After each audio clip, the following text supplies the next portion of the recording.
Alay, gigi. Na-free ang atong resibo kaya sa kanya makapalit ito o gyoza. Dutsi mo iyo. Dutsi mo iyo. Iyo. So nata diri guys, mao ni Japan Train Akar.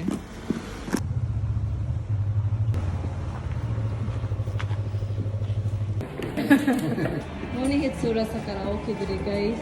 Mag-karaoke kuno hay masig mga dili singerist. Kaya ganahan na ko ipatry sa Q karaoke ba?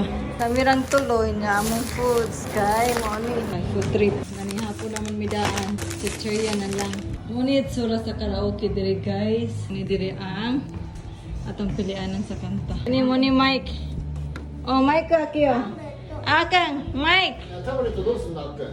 Duha siya guys. Natay duha anin kay English ko na si Papa kay Japanese.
So mo to ang experience gapon guys, nag-karaoke mi mo to ang karaokehan diri sa Japan. Adto sila karaoke area guys, kanang pwede ka mag-rent para maka-karaoke ka ba kay diri di man pwede mag-karaoke kung nag-apartment ra ka kay saba man nya, disturbance na sila ang saba nya.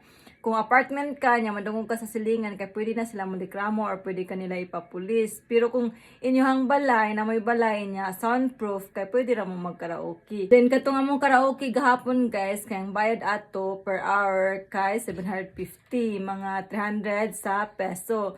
Nya kami kay duha man mi ka oras sa mga bayaran kay 1,250 mga 400 plus sa peso. And mora to guys, bahala dita singerest basta kay naka-experience ta og karaoke diri sa Japan for experience sa to guys ba. Kung ganahan pa ta mo balik, pwede na ta mo balik dito magkanta-kanta lang ta masig wala diri wala dito. Aron ang mga viewers pud ay na makita og hitsura sa karaoke diri guys. So that's it. Thank you for watching. Always remember to stay safe and God bless us all. Bye everyone.